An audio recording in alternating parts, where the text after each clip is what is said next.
Mesdames, Mesdemoiselles et Messieurs, bienvenue, chers internautes. Vous suivez Critique Info. Aujourd'hui, nous allons parler des informations. L'actualité est très, je dirais, séquestrée par des nouvelles. Par exemple, la prétendue publication de résultats. Jusqu'aujourd'hui, nous continuons à attendre cette publication. Elle a tellement duré que les gens n'ont plus que ça dans la bouche. Il suffit qu'on dise qu'on publie les lots pour que la panique soit totale. Et je ne comprends pas comment est-ce que nous faisons le lien entre une panique et une publication. En fait, ce n'est pas un hasard, c'est le résultat d'un travail fait depuis très longtemps. La peur, la terreur. Finalement, on associe une publication à la brutalité, une publication je dirais même, à une sorte de terrorisme. Parce que les gens ont peur, en réalité. Il n'y a pas de paix, il n'y a pas de quiétude. On ne peut pas appeler le calme dans un contexte comme celui-ci, où tout le monde a peur, tout le monde ne sait pas quand est-ce que ça peut barder. Ça peut barder à tout moment, et c'est quand même à un moment donné, je veux dire, à la vérité, à un moment donné, inquiétant. Hier, par exemple, je dois vous rappeler qu'il s'est passé des choses très compliquées hier. La nuit d'hier, si vous n'êtes pas à Kinshasa, vous êtes à l'étranger, rappelez-vous que tout commence à partir de 14h30. C'est à partir de 14h30, 15h30 qu'une nouvelle surgit, comme quoi on publierait ce soir. Alors, en écoutant ces choses, c'est l'administration publique, les entreprises privées, le bureau et ainsi de suite, même les églises, on a évacué les gens. On a demandé aux gens de rentrer à la maison parce qu'il y aurait une publication et ça allait être grave. Figurez-vous dans un pays, dans quel pays vivons-nous? Nous avons peur qu'on publie le président. C'est quand même assez compliqué, ces contrastes. Et puis voilà que les gens sont rentrés hier, ça a occasionné une panique générale. N'ayant pas Internet, n'ayant pas Facebook, n'ayant pas la messagerie, ne serait-ce que pour communiquer, pour rassurer les gens, eh bien on était piégés tous. On est tous rentrés. Un embouteillage, vous n'avez aucune idée. Un embouteillage monstre, je me dirais même de bouchons. Parce que tout le monde rentrait. Malheureusement, notre ville de Kinshasa n'est pas aménagée. C'est une ville dont le plan d'aménagement a dépassé les temps. C'est aujourd'hui 45 ans de retard, parce qu'un plan d'aménagement dans un pays ne prend que 15 ans, après il aurait aménagé. Mais la ville de Kinshasa n'a pas été touchée depuis 1975 jusqu'à aujourd'hui, rien n'a été touché. Ce qui fait que nous nous réveillons tous du même endroit, nous allons tous dans un même endroit. On quitte le point A pour le point B. Ce qui fait qu'il y a une sorte de concentration de personnes à un niveau. Parce que tout le monde va en ville. Tout le monde va en ville. Les gens vont en ville même pour acheter le pain. Les gens vont en ville même pour acheter les laits de beauté. Les gens vont en ville même pour acheter, je ne sais pas moi, un truc. Ils vont tous en ville. Ils font des kilomètres pour aller en ville. Parce que c'est là où au moins on dit, bon, c'est un peu, il y a entre guillemets de l'aisance, même si nous savons que même la ville de Kinshasa est un bidonville. Alors ce qui fait que quand on dit qu'il y a un problème, tout le monde rentre. Nous prenons tous la même direction.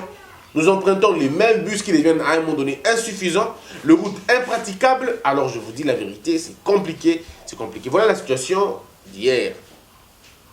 Mais pourquoi toutes ces choses? Mais c'est parce qu'un régime, depuis 17 ans, ne travaille pas dans la logique du calme du pays. À chaque fois qu'on a élection au Congo, c'est simplement des problèmes et des troubles. Il y a certainement des morts. Quand il y a publication, c'est comme un acte de guerre, un acte de rébellion. C'est à chaque fois que le peuple a l'impression qu'on lui vole son candidat, on lui vole son vote, on interrompt la démocratie, on l'assassine, si on peut le dire. Il y a beaucoup de coups d'état de la démocratie aujourd'hui. On intente la démocratie, on provoque la démocratie à chaque fois qu'il y a cycle électoral. Souvenez-vous en 2006, lors de la publication, il y a eu des morts. Il y a eu des morts. Souvenez-vous en 2011, il y a eu des morts. Et aujourd'hui, on a eu des morts pendant ce processus électoral. On peut parler de 6. Mais pourquoi cela continue? Mais simplement parce qu'on a comme l'impression que ce régime ne maîtrise rien. Voilà les tableaux qu'on nous présente aujourd'hui. Le premier tableau, comme je l'ai dit hier, maintenant que les choses ont évolué, vous avez entendu par exemple Géopolis qui titre Suspense, le suspense, l'appel au calme de l'AMP, la mise en garde de l'UDPS. Il y a une sorte de rapprochement entre l'UDPS et le pouvoir en place. Mais cela est dû à quoi?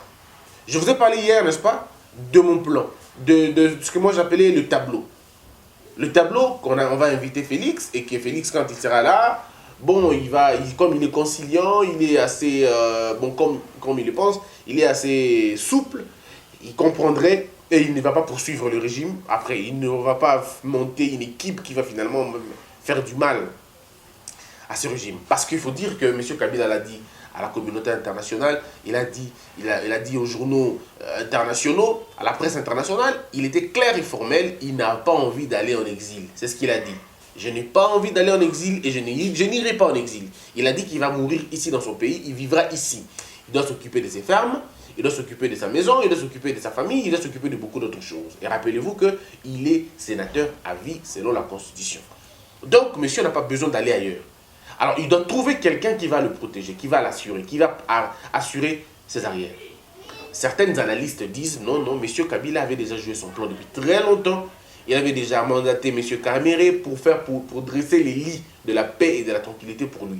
Et M. Kamere n'avait qu'une seule mission, d'avoir quelqu'un, de trouver un cow-boy. Mais ce que je ne comprends pas, M. Kamere était aussi dans l'accord de Genève. Il était dans l'accord de Genève. Donc si on avait choisi M. Martin ou M. Matungulu, et si jamais il y avait eu de retrait de signature, il serait là aussi, n'est-ce pas? Il serait toujours là. Alors, est-ce qu'on lui aurait prêté tout le mot qu'on lui prête aujourd'hui? Ça, je ne sais pas, seul Dieu le sait. Maintenant qu'il a trouvé Katumbi, il a trouvé, Félix Tshisekedi. Alors, ça prête à... Maintenant, les analystes disent, non, mais voyez-vous pas que c'est compliqué quand même?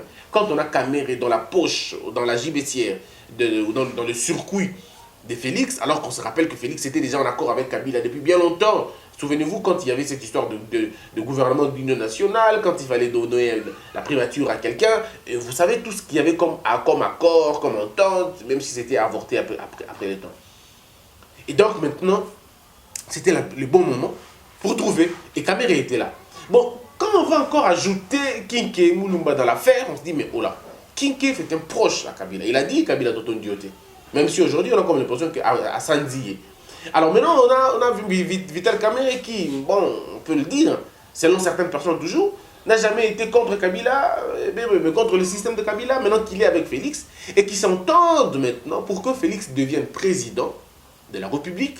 Et si Félix est président de la République, une frange estime que Félix accorderait la primature au PPRD, au PPRD, et puis les accords avec Kamerhe vont continuer après. Mais d'abord la primeur au PPRD. On donnera la primature au PPRD parce que, pourquoi?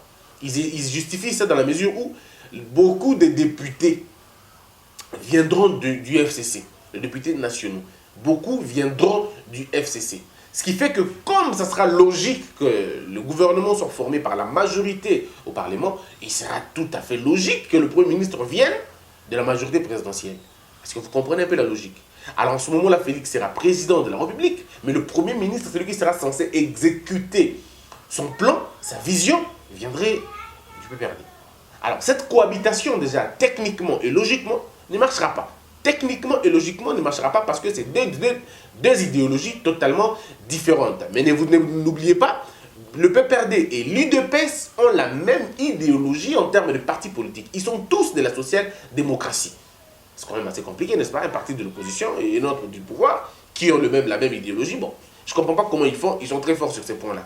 Donc vous vous rendez compte que, suivant cette logique, elle peut être fausse, elle peut être bonne, mais ça reste quand même un raisonnement.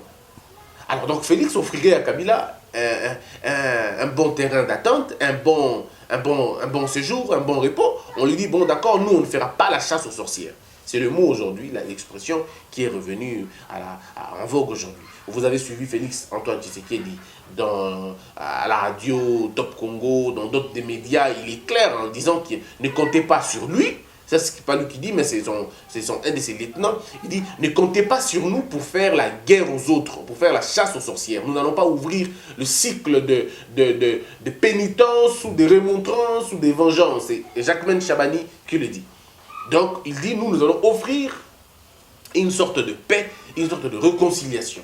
Alors, le problème ici, c'est rester dans la conception de ce qu'on appelle ici, ce qu'on appelle réconciliation. Mais il n'y a pas de réconciliation sans justice. Si vous faites une réconciliation avec ceux qui ont des armes, ce n'est pas une réconciliation, c'est la peur. C'est la peur de les affronter parce que vous savez vous-même que vous ne serez pas, vous n'allez pas le mettre à terre. Entre-temps, toutes les victimes de ce régime seront frustrées. Et le cercle de la frustration restera toujours grand. Parce que aussi longtemps que le coupable ne sera pas arrêté, aussi longtemps que le coupable ne sera pas condamné, il n'y aura pas de paix. Ou que le coupable demande pardon et qu'il répare les torts qu'il a causés aux autres, en ce moment-là, on peut y avoir justice. Mais il n'y a pas justice politique.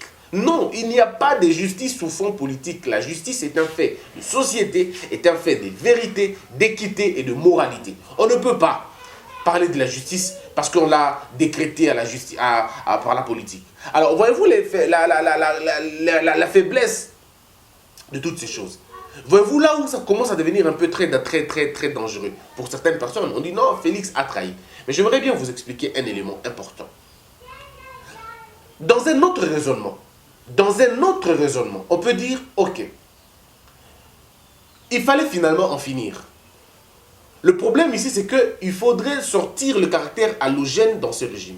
Il faut extirper les étrangers de ce régime. Le régime actuel est rempli de beaucoup de gens qui ne sont pas congolais. Et ça, vous le savez d'ailleurs.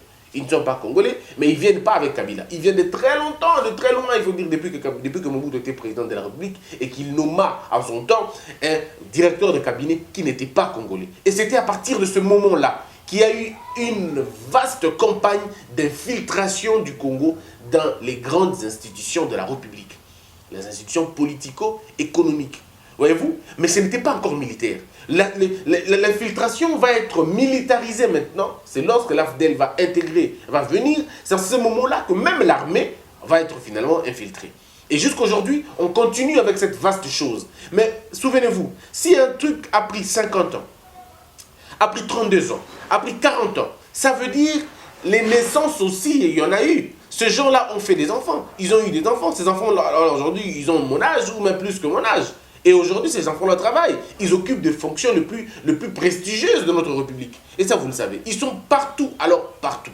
Mais comment faire pour extirper ces gens-là? Comment faire pour extirper ces gens-là? On a deux possibilités. La première possibilité, c'est de faire une guerre. Mais la guerre, c'est quoi? La guerre va nous coûter beaucoup. Parce qu'il faut qu'un pays accepte de nous servir de base arrière. Et je ne vois pas un pays qui accepterait ça maintenant. Je ne dis pas que c'est exclu. Je ne dis pas que c'est exclu, mais je dis que je ne vois pas comment ça va se passer. Parce qu'il faut que le pays accepte d'abord d'acheter nos armes, de prendre nos armes, de réceptionner nos armes, de nous permettre de faire, comme on dit, une base arrière, une formation. Ça va être assez problématique. Ça va être compliqué. Encore que ce qui se passe dans notre pays, c'est en complicité avec tous les 9 pays voisins. Ne vous en faites pas. Ils ont vu l'or de l'Ituri, ils ont vu le coltan de Goma, ils ont vu le cobalt du Katanga et le cobalt de l'Est. Ils ont vu le coton qui est au nord, ils ont vu le pétrole qui se trouve au nord et au nord-est, ils ont vu l'argile qui se trouve à l'est, au centre de la République, ils ont vu le manganèse qui est au centre de la République, ils ont vu le bois qui est au nord, ils ont vu tous ces choses-là. Tous ont vu ça. Vous comprenez? Ils ont vu tous.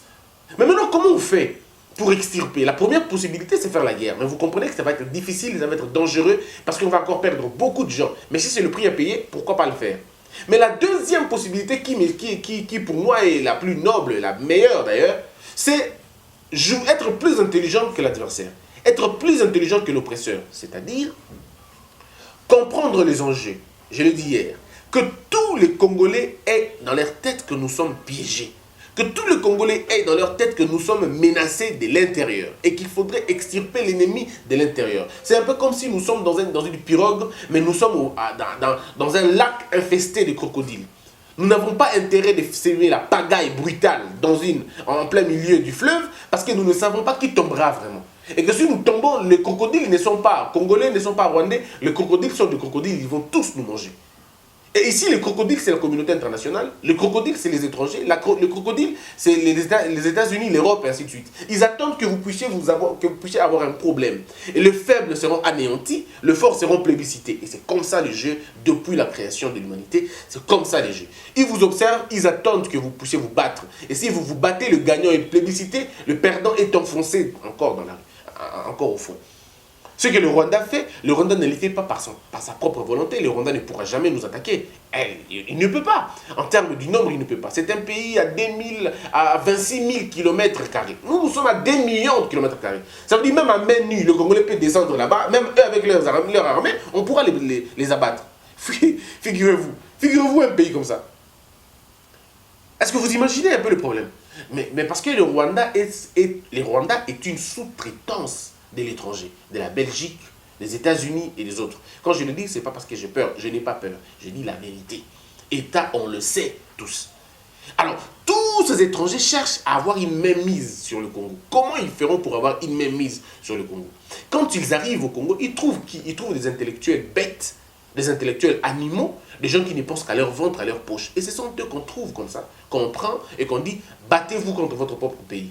Et vous allez voir ces intellectuels-là à la solde des Blancs. Ils sont là en train de faire des livres, écrire des livres, consolider les dictatures, maintenir un régime pernicieux et dangereux pour que ça reste très longtemps, pourvu qu'ils trouvent un truc à manger, pourvu qu'ils trouvent une place. Mais combien on vous paye pour trahir votre propre pays? Combien on vous paye pour détruire votre pays? Quand une Congolaise meurt parce qu'elle est allée accoucher, qu'est-ce que ça vous fait quand vous êtes ministre de la Santé? Quand une maison s'écroule et tue 10 Congolais, 20 Congolais, que faites-vous quand vous êtes ministre de l'Habitat? Quand des Congolais sont violés à l'étranger, c'est sur leur propre sol, quand vous avez 500 000 personnes réfugiées sur leur même sol, que faites-vous quand vous êtes ministre de la Défense et ministre de l'Intérieur? Quand vous entendez un Koulouna éventrer une femme qui a un enfant, et un enfant est né dans ces conditions-là, comment faites-vous quand vous êtes chef de la police? Comment faites-vous? Des Congolais, mais qui ferment les yeux devant l'atrocité que leurs frères et sœurs subissent. Ce pays est en proie, malheureusement. Nous avons ici au Congo, par exemple, je vais vous donner un élément important. Les Libanais, quand ils viennent ici au Congo, ils viennent faire les affaires. Les Libanais viennent, ils engagent les Congolais. Mais ils payent les Congolais à leur rang. Ils payent les Congolais comme ils veulent. Ils payent les Congolais au prix qu'ils veulent, au prix qu'ils entendent eux-mêmes. Et ils ont les heures de travail qu'ils veulent. Ça veut dire que les Congolais, ça de 6h à 22h. Congolais, ça de 6h à 22h. Alors, tiens, Congolais, na moi boîte moya mukebwe, boîte wana, c'est-à-dire bakisi ezakuna, surtout ceux qui travaillent dans la pharmacie, na bato ba travailler dans balai de beauté, ils n'ont pas de protection, ils n'ont pas d'assurance maladie. Ces gens-là sont comme des esclaves, mais des Congolais, quoi. Vous avez vu un Chinois na Kinshasa awa. Congolais aye kozwambongo pas naye. Et à la fin du mois, le Chinois lui dit il n'a pas d'argent. Parce qu'équipe n'a pas moment football en Chine et Polaki, il dit ne paye pas les Congolais ce jour-là. Ah, c'est la lobby. Les Congolais disent moi je n'ai rien à voir avec vous. Et le gars dit tellement que le Congolais était très fâché. Il dit au Chinois, le Chinois dit on peut sauter, tu me donneras mon argent. Le Chinois dit je ne te donne pas. Et vous savez qu'est-ce que le Chinois a fait? Le Chinois a libéré ses chiens. Alors des très gros chiens, des pitbulls. Ces chiens ont finalement mordu le Congolais jusqu'à ce que le Congolais avait perdu tout son sang. Et quand la police arrive, la police protège d'abord les Chinois, laissant le Congolais en train de saigner jusqu'au bout. Pouvez-vous imaginer un seul instant? Quel est ce Congolais qui peut bénéficier de cette sorte de laxisme en Chine? Voyez-vous comment vous êtes pauperisé chez vous? Comment vous êtes colonisé chez vous? Comment vous êtes détruit chez vous-même? Moi-même, je vous parle ici. Moi, je vous parle. Un jour, je suis chez un Chinois. Je devais acheter un truc. D'abord, j'ai du mal à acheter les choses chez eux là-bas. J'arrive, je lui dis, monsieur, donne-moi un article là.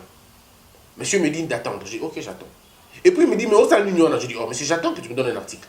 Et puis il m'a donné l'article finalement. Déjà qu'il était impoli, je ne comprenais pas.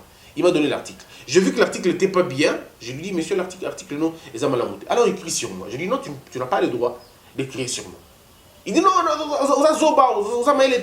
non, monsieur, toi, tu ne sais ni lire ni écrire. Tu ne peux pas dire que moi, je ne suis pas intelligent. Alors il s'est fâché, il m'a giflé. Alors là, je ne pouvais pas l'accepter, je ne pouvais pas le tolérer. Je le bloquais vraiment dans mon boko. Dans Kanti Batan, dans la Jido. Je l'ai bloqué dans mon boko. Monsieur, tu ne bouges pas d'ici jusqu'à ce que la police viendra. On va t'arrêter. Ah, il s'est moqué, quoi. Et puis les gars, les Congolais, qui voulaient finalement m'agresser. J'ai dit aux Congolais, mais vous êtes fous. Vous êtes malades. Vous êtes témoin de ça et vous voulez... Non, mais mon papa, vous êtes ça, la ligne, ne va me causer un ok, faites ce que vous voulez. On va brutaliser là. Et le monsieur a dit, ok. Dans un colonel là, Il a appelé le colonel est arrivé, on se regarde avec le colonel. Et je lui ai parlé en lingala. Je lui ai dit, est-ce que vous avez Moutou Penza? Vous avez Moutou, colonel? Oh non, monsieur, vous avez des ordres dans la vie. Est-ce que vous avez Moutou Penza? Est-ce que toi, tu es un homme vraiment? D'abord, tu m'arrêtes en qualité de qui? J'ai sorti ma carte d'avocat, le colonel ne pouvait plus rien.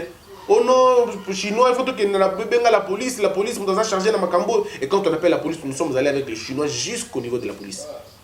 Alors j'ai dit à l'OPJ, j'ai dit, monsieur, vous n'allez pas me tromper. On ira jusqu'au bout. Ce monsieur m'a giflé et ses agents m'ont brutalisé. Et on est allé comme ça. Mais vous savez, c'est les procureurs qui m'appellent à côté pour me demander pardon à la place du Chinois. Est-ce que vous pouvez imaginer? Non, Moni, tout ça, mais je dis, il n'y a pas de Dieu dans la justice. Ici, c'est la justice. Vous devez vous saisir de cette affaire. Le procureur, presque en train de me supplier. Non, laisse tomber. Moni David, Mokili, Zalakagabo, Nzambalobaki, Pesalitama, Pesalitama. Il a dit non, Nzambalobaki, Pesalitama, ici, c'est tuer la poche. J'étais bloqué dans mon intervention. Est-ce que vous pouvez imaginer? Mais combien de Congolais ne peuvent pas aller? Si je n'étais pas avocat, ou si je n'étais pas journaliste, qu'est-ce qui allait se passer? Ces messieurs allaient me gifler, ça allait s'arrêter comme ça.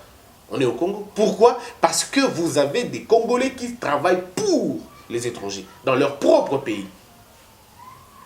Alors donc, j'étais en train de dire que vous voyez que ça va être quand même assez compliqué quand on a des choses qui se passent dans ce pays. Donc, vous voyez, alors, c'était dans la logique de l'UDPS. Alors, l'UDPS, entre guillemets, se dit, mais écoutez, acceptons tout ce qu'on nous propose au pouvoir.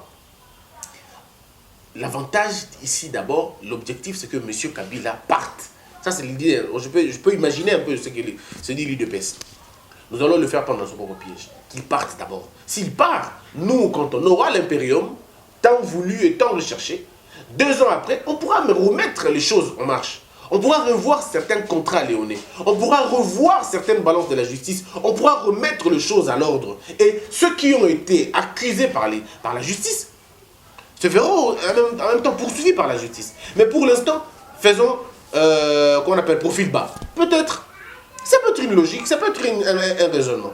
Mais de l'autre côté, la Mouka. La Mouka, je vous avais dit ici, que dans une certaine logique, Kabila ne peut pas accepter, il ne faut pas se leurrer, Kabila ne peut pas accepter que Katumbi revienne à la scène. Parce qu'il n'y a pas quelqu'un qui fait peur au régime comme Katumbi. Ils se disent, mais non, mais le gars avec moi, ce n'est plus une sorte d'animosité, mais c'est vraiment une sorte d'hostilité. La vraie chasse à la sorcière, aux sorcières, pardon, ça sera avec Katumbi. Et quand on a failli nous au pouvoir, ça va être compliqué. Il y aura une vaste campagne de règlement de comptes. Ça, c'est dans leur tête. Ils imaginent un peu comme ça. Mais vous avez la Mouka qui dit aussi, non, non, nous, on ne va pas céder à ça. Nous n'allons pas faire la vengeance. Nous allons tout droit faire le bon côté. On va aller dans le côté positif. Nous allons respecter la loi. On va offrir à tout le monde l'espace. Et on va ouvrir l'espace politique pour tout le monde. On n'aura pas de prisonniers politiques. Mais est-ce que ça rassure? Est-ce que ça rassure? C'est là le problème. Est-ce que ça rassure? Et le problème est aujourd'hui à ce niveau-là. Ne vous en faites pas, mesdames et messieurs, le vainqueur de ces élections est bien connu. Nous n'allons pas le chercher loin. Le secret, c'est un secret de Polichinelle. Le vainqueur de ces élections est bien connu, mais que nous ne pouvons pas citer son nom par peur de représailles. Mais il est connu et tout le monde connaît. Aujourd'hui, on sait tous qui a été élu au Congo. Mais le problème, c'est maintenant la transcription. Entre être élu et être proclamé, c'est là tous les problèmes. Et en ce moment, il y a des grandes négociations qui se font.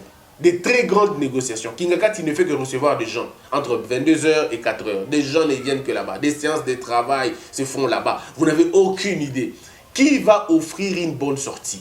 Est-ce qu'il faut aller droit au but, foncer? Est-ce qu'il faut publier les résultats, peu importe ce qui va arriver? Je ne pense pas que le régime est aussi téméraire à ce point, parce que finalement, la réalité des urnes, elle est tout autre. Elle est tout autre. Donc, les suspens, comme le dit Géopolis, continue à planer, le suspense. Monsieur le porte-parole de la majorité présidentielle, je vais parler de monsieur Alain Atundou, l'a dit hier, il appelle au calme. Bon, et puis vous avez la mise en garde de l'UDPS qui continue comment on appelle, appeler les gens au calme. Mais rappelez-vous d'une seule chose, hier, avant-hier, à l'UDPS, il y a eu des cris. Il y a eu des cris de joie. Les gens étaient déjà rassurés que Félix était président. Alors, une grande fête hier à l'UDPS. Il y a même des chansons, Chadari, Kobangate, Tokobate Labino, Chadari, Kobangate, Tokobate Labino. Donc c'est quand même assez compliqué, mais c'est ce qu'on va voir. Merci beaucoup. Vous avez suivi ce 12e numéro, première version. Critique Info, merci de nous suivre. Vous êtes nombreux à nous suivre dans des pays différents. Merci, merci, merci beaucoup. Nous continuons à vous demander votre aide. Ce sera assez de le faire. Donc, aidez-nous à faire bien le boulot. Aidez-nous à monter une très bonne structure si vous voulez qu'on éduque le peuple congolais. C'est une nouvelle voie. Aidez-nous. Il y a Elite aussi. Elite. J'ai comme l'impression que vous tardez un peu pour vous enregistrer dans Elite. Congo Buzz, c'est Elite. S'il vous plaît, abonnez-vous dans Elite Télévision. C'est Elite Télévision. De toute façon, vous allez voir mon visage. Vous écrivez Elite Télévision ou vous écrivez émission Bongwana. Pas Mbongwana. C'est vraiment Bongwana. B-O-G... non, c'est B-O-N-G-W-A-N-A. Bongwana, ouais, je crois. Bongwana. Faites ça et abonnez-vous. Lisez les vidéos qu'il y a là-bas, il y en a beaucoup, en tout cas il y en a beaucoup, et nous allons même mettre en ligne certaines vidéos, certaines de nos conférences, on va les couper en 30, et vous allez beaucoup aimer, mais nous attendons vos soutiens, ça sera un grand plaisir. Merci. Homo Fortus Elikia, que la peur quitte nos esprits et que Dieu bénisse l'RDC.